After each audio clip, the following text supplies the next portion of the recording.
Things are changing in your home now.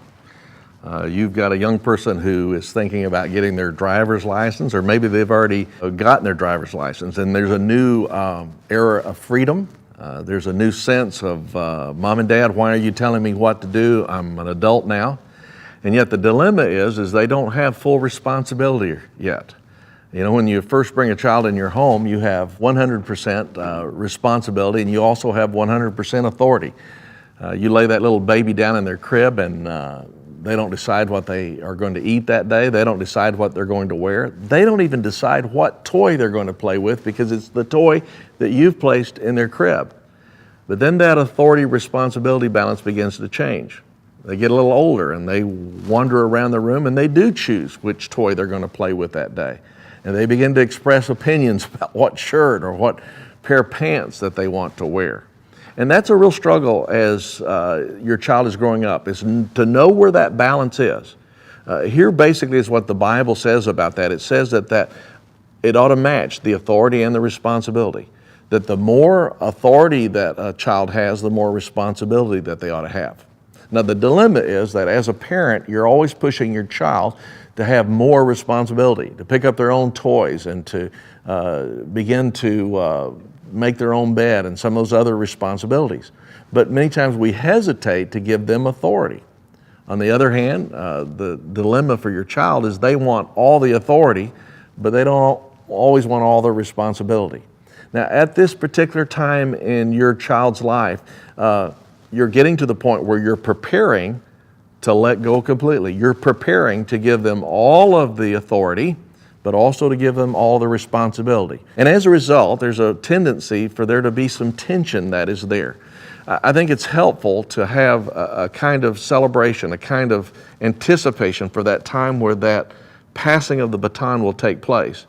To say, acknowledge that it's not quite there yet, and there are some things that you're still responsible for, and therefore you still have the right to have some authority over them, but that you recognize that it is coming.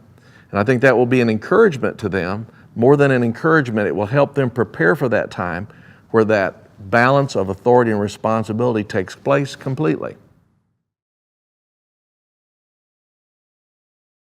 Well, rite of passage for me, what my family did, is my dad invited men from both, Colorado, Texas, all the places that I've lived that have been a huge influence in my life and have really formed who I am as a man and kind of have been that influence of what a godly man's supposed to be. Invited them all down here, and we just had a day where it was just kind of, it started out just a lot of fun. We went to go eat breakfast at one of my favorite restaurants, Chiloso here. And then we took us all and we went to the park and just hung out, threw Frisbee around, played a couple rounds of Frisbee golf, just had some fun, hanging out with each other as men and just having that fellowship, which is a huge part of it. And then later that day, we just came back to my house and had sort of unofficial, in a ceremony. We had a couple friends here, but it wasn't a huge deal. It was really just came back, sat me down, and each of the men that were in my life, a couple of my uncles, some friends of ours, came to me and gave me a letter and something that represented what they wanted me to learn from that. And they just gave me, it's like what a man needs to be on each different topic. What it means to be a man in his marriage, what it means to a man to be a father, what it means to be a husband, and what it means in your job and your daily life, just all the different things, what it means to be a man of God in those different places in our life. And they would just give me these letters, read them to me, and I've still got the copies. For example, my Uncle Greg wrote me one on what it means to, I've always admired just his marriage and how he was able to be just so faithful and so loving to his wife. And he just wrote me a letter, Dear Sean, when God blesses you with a wife, his calling is for you to lead and to love. Neither is an easy task. When a husband will not lead spiritually, the family falters and the faith is not passed on.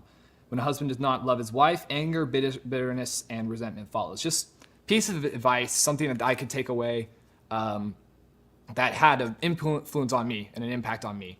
And it was definitely a huge formative thing for me. It was a lot of fun, first of all, really cool just to see all those guys in my life. But really awesome just to see that to be a man in a godly sense, it is a mission, and these men were leading it. It wasn't just something you do passively. You needed to actively seek after it, and they really did that in everything in their lives. And it's just, especially after this first year of college, coming back and seeing, I can just tell my friends at school who they obviously didn't have that. There's just such a stark difference between men who are leading that life as a mission to be a man of God, and those who, never had that influence of a strong male influence or of anybody who's showing them what it means to be a man of God or just a man in general. And you can just see such a clear contrast between how they live their lives. And it's been really interesting, and it's been a huge blessing to me to know that I've had that in my life and just something I can pass on to my kids. Most children, when they are growing up, they absorb the faith of their parents and they take on the faith of the parents. And when they come to a certain age, they need to find their own faith. I know that was true with me. I was raised in a home with strong Christians, mom and dad, and I kind of took on their faith. It came to a point where I needed my faith. A rite of passage is that mark, that delineating mark, where a teenager comes to the point where the faith is no longer that of their parents. It becomes their own faith. We turned Leah loose in her rite of passage to be responsible for her own spiritual disciplines. That was our purpose. We had a special tea at her grandma's house, and all the ladies that were in her wisdom council, there were 6 of them, all the ladies that were in her wisdom council, they had special it was really a special time, with teapots and tea, little tea cakes and special confections. We even had edible flowers. And it was a special time, just me and Leah and her 6 wisdom council. And then they all took turns just giving her a little hint of what they were going to say, what their subject was that night. And then they said what she meant to them. And so it was a real time of blessing on her life in particular. The ladies that I chose from my wisdom council were my 2 older sisters, my adopted older sister, a woman who had essentially been like an aunt to me all of my life, another lady who had, as a child, she would bring me into her home, and she didn't have any sons, and so there were me and a couple of the girls in the church kind of were her adopted daughters. One of the biggest things that sticks out to me from my rite of passage, which happened when I was 16 years old, is as I've gotten older, I still think of the women in the different roles that they were assigned to talk about. My mom was more instrumental in assigning them what they were going to talk about because she knew them most, but when I think about Debbie Golden and when I think about being a mom, I think about her as a mom, and they assigned Olivia, who had a very close relationship with her spouse. All of my women did, but Olivia was assigned the role of the wife and how she affected her husband, and I think of the way that she affected him. And I think that's one of the biggest things. I had specific mentors for specific roles that I have in my life. I have examples that I look to. At the very end, her dad, we had a special blessing at the very end on her, and then he escorted her to take her seat. There were seven seats, and 3 and 3. The ladies were sitting there as they'd come up to speak, and then they would go back. And then he took her and put her in the middle. Now she was taking her place with all the other women, and now she was her own. She was in charge of her own spiritual disciplines. I've been invited to sit on the wisdom council of several young men, and to me, that's one of the most powerful things about the rite of passage is the men that they choose or the women that they choose, because those people have been a part of the lives of those young people, and they've earned the right to be where they are. For instance, I went to Colorado Springs to be in Kyle's rite of passage, and I went to Texas to be in Sean's rite of passage. And then when they actually had the rite of passage, one was in the basement, and there was just a collection of friends there. And one was in Texas. They were in the living room, and it was a casual setting, real casual setting, not anything formal, but it was powerful. And those men that got up to speak into the life of those young men, it was powerful. Some of them read them, some memorized them, and some were eloquent, and some were just from the heart. You wouldn't call them eloquent, but you would call them powerful. And those men spoke from their heart because they knew how important this was to that young man. You know, a rite of passage for us was something we started talking about years before we did it. Stephen was just a little kid, and I had a friend who is into mentoring men and mentoring young people as well. And he was telling me about a ceremony that he went to and how it was this kind of rite of passage. And so he described it to me, and I just thought it sounded phenomenal. And I remember saying, you know, some years from now I'm going to call you back and ask you about that and how that works. And so when Stephen got up into his teenage years, Susie and I contacted him, and he recommended a book to us, and we got the book, and Susie read through the book in detail, and we really had to make a first decision about what age to do it. And I think in the book they recommend younger than we really did it with Stephen. We decided with Stephen that we would do it at the high school age, but it's really that time where you take all the people that have kind of influenced him, and in particular men, and bring them together and give kind of an affirmation, a time of affirmation and a charge, and kind of a I see in you. Here's what I've seen in you over the years. Here's what I recognize, admire, and kind of a challenge as well at a certain point. When I called them up and I said, listen, we're going to have this ceremony for Stephen, and you may not realize it, but you've had a significant impact on him. And they were surprised. They were very glad to do it. They did a fantastic job. Well, some of them I would say were mentors, while others were mature friends. With certain people, I felt more comfortable asking serious questions, life questions, looking for guidance for the future, talking about college, talking about relationships with whether it's just friends or maybe a girl, things like that. It really depended. Another gentleman that neither of you were very close with, but that I was a guy that led a Bible study of mine, and he just opened his home, and it was a huge blessing in my life. And he really invested time in us and money in us, and they had dinner for us every week, and there's a lot of high school students went over there, and so I became close with him, and that's another person that was invited that night, and so there was all sorts of different relationships. Some were family, some were friends, some were teachers. So there was a good variation there.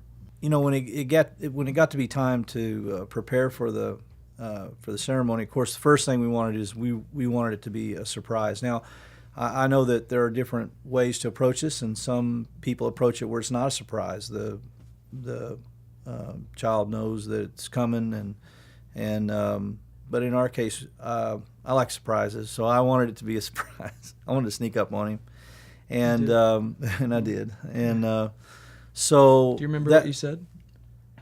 What I said about This guy. why we were going? Yeah. Do you remember what you said? Remember what your story was? You probably remember it better. You said you were going to receive some award, and you couldn't go with him to be there for moral support, so he wanted his son to go. I had to get all dressed up, which back then was just, awful, and I had to put on, a button-up shirt and slacks. Well, so I was all bent out of shape, and I was like, okay, I'll go with you to receive your award, whatever. I was an immature punk kid, and then lo and behold, I walk in and saw everyone there. Mostly I just sent out a letter to these people, and we did invite their wives as well. It was a dinner event, and we mostly just explained, what we were doing, and asked them if they would speak for about 5 to 10 minutes, as well as write out what they were going to say, because I wanted to keep it in a book for our son, for, just to chronicle the event and, for him to have for his memories. And so we asked them if they would affirm something in Stephen, qualities that they saw in him, maybe a story about him that they remembered. And then we asked that they would, share from their own life, valuable lessons that they had learned. What would you say to a young person who was going off to school, that type of thing. And one of the things I said is, don't be preachy. He is a teenager, It will come off better if it's more from your life experiences and sharing that way.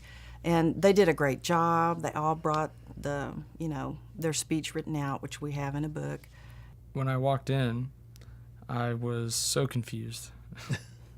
I was expecting this award ceremony, and I saw my youth pastor, people that that didn't necessarily even live in town, and had no clue what was going on. It took me a minute to kind of understand, or I don't even know if I really understood at first, and I don't think until after I got to reflect on the event days later, really how meaningful it was. But so we walked in and took our place at the table, and they just went one by one, and they all basically covered what they had. I guess no one really went ad lib, and everyone. No, they pretty much did. There were followed. one or two that went rogue a little bit. Yeah, a little bit. Right. That's funny. I think might have a clue who those Yeah, might be. right. But anyways, and they just really spoke from their heart, and spoke to me as a man, not as a child. Some of them had more personal stories between them and myself, and others spoke more so from life experience. And each one was very meaningful in different ways. I got up, and it was tough. It was tough to look at all those people, and I was emotional, and I think the weight of it really kind of settled on me when I got up to address all of them, and I wasn't really sure what to say. I was very grateful. I was honored, really, that they all, because I respected them so much, each and every one of them, for different reasons, and throughout different times of my life, they had really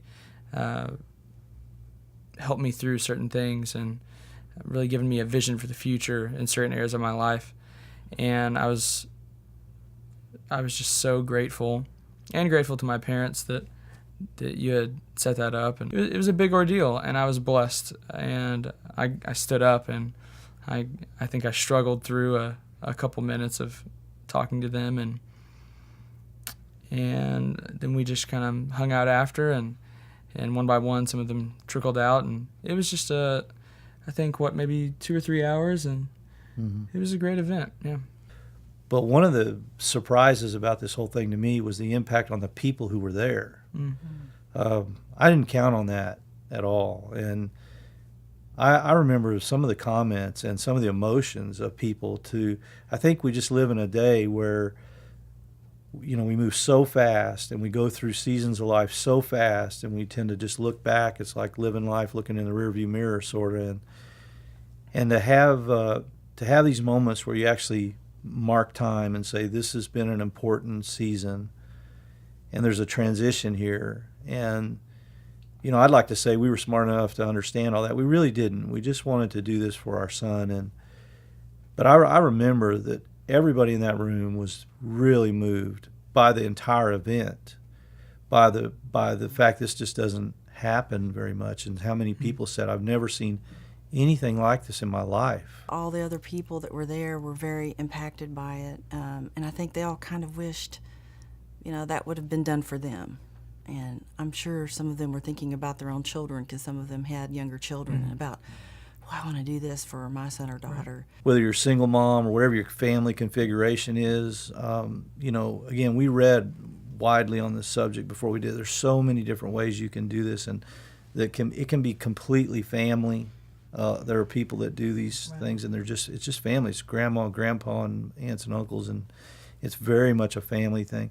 I agree with what Stephen is saying here about the number of people, and even if there was just one person there, I think all of us can remember when somebody took the time or effort and pulled us aside and said, I see this in you, I admire you, I see great potential in you, I value you as a person, especially when somebody we looked up to, an adult, that kind of thing. We all remember those things. It's not about the numbers of people that do that, but that this time is marked in somebody's life. I think however you pull that off, and wherever you pull it off, and whatever, it's not about the environment or any of that. It can be right there in your kitchen, in your home. I mean, I think it's the doing of it and making that moment special that a child's going to remember for the rest of their lives, really, and that's what we believe.